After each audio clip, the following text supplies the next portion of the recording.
For the business news from Adam Maguire. Thanks, Rachel. Asian markets followed the lead set by the European and American peers last night by closing sharply lower on the back of concerns about the global economy.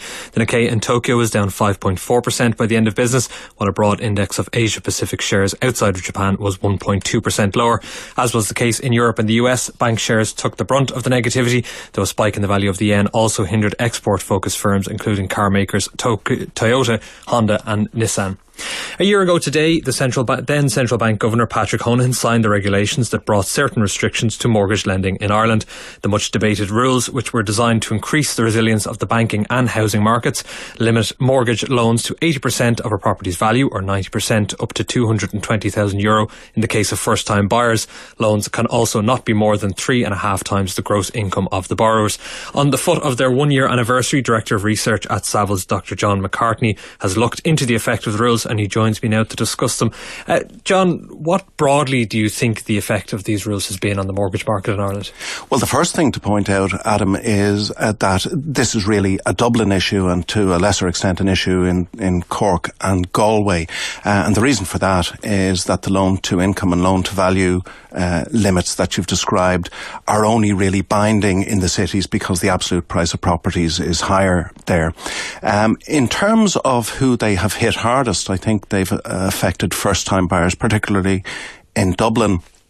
And I think ultimately the outcome has been that first-time buyers have developed strategies to cope with the fact that they can't borrow as much in two ways. Firstly, some of them are decamping from Dublin and seeking more affordable housing in the commuter counties, and others are staying on in Dublin. They haven't got the money to get a mortgage because they haven't got a big enough deposit.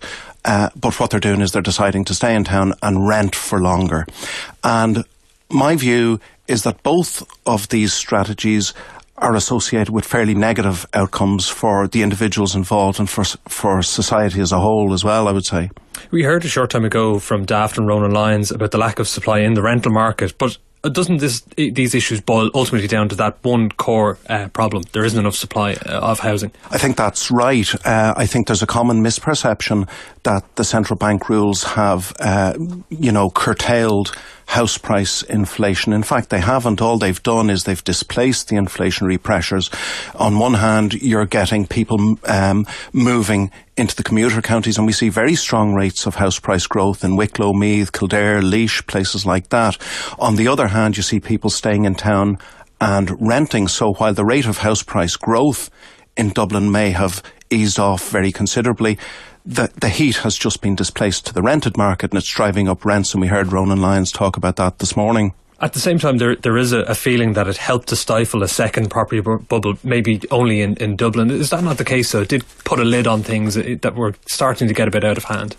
Well, as I say, it has only displaced the inflationary pressures. And even in Dublin, I think there's an argument that it won't do anything to curtail inflation in the long run. So what we're seeing now is higher rents. That's now beginning to attract investors. The investors are coming in, competing to buy properties, and ultimately they'll keep doing that until prices go up to the point where yields are really not that attractive anymore, but there's a lot of price growth to happen before that comes around. The central bank has committed to reviewing the rules and changing them if it deems that to be necessary. What in your mind can be done to improve the rules that are there, or do you think they should be gotten rid of altogether?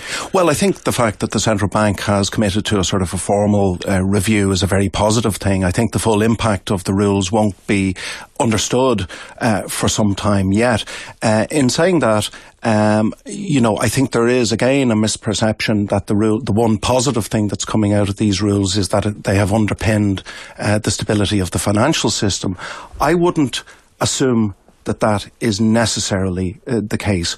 I think because more people are being diverted into the rental market, and because investors are happy to supply those people because rents are going up and yields are going up, we're now getting a bigger private rented sector. And if you look across to the UK, you'll have seen that the Governor of the Bank of England, McCartney, has expressed concerns that the buy-to-let sector in the UK has become too big. And his concern is that if you're an investor and you own 5 or 6 properties and there's a hiccup in the market, what can happen is all of those investors can flip their properties very quickly, and that can lead to a sharp decrease in house prices, creating negative equity in the mass market, which in itself is destabilising. So I think we have a lot of monitoring still to do, and I think the review will be very interesting and well worth doing. Dr. John McCartney from Savills, thank you very much.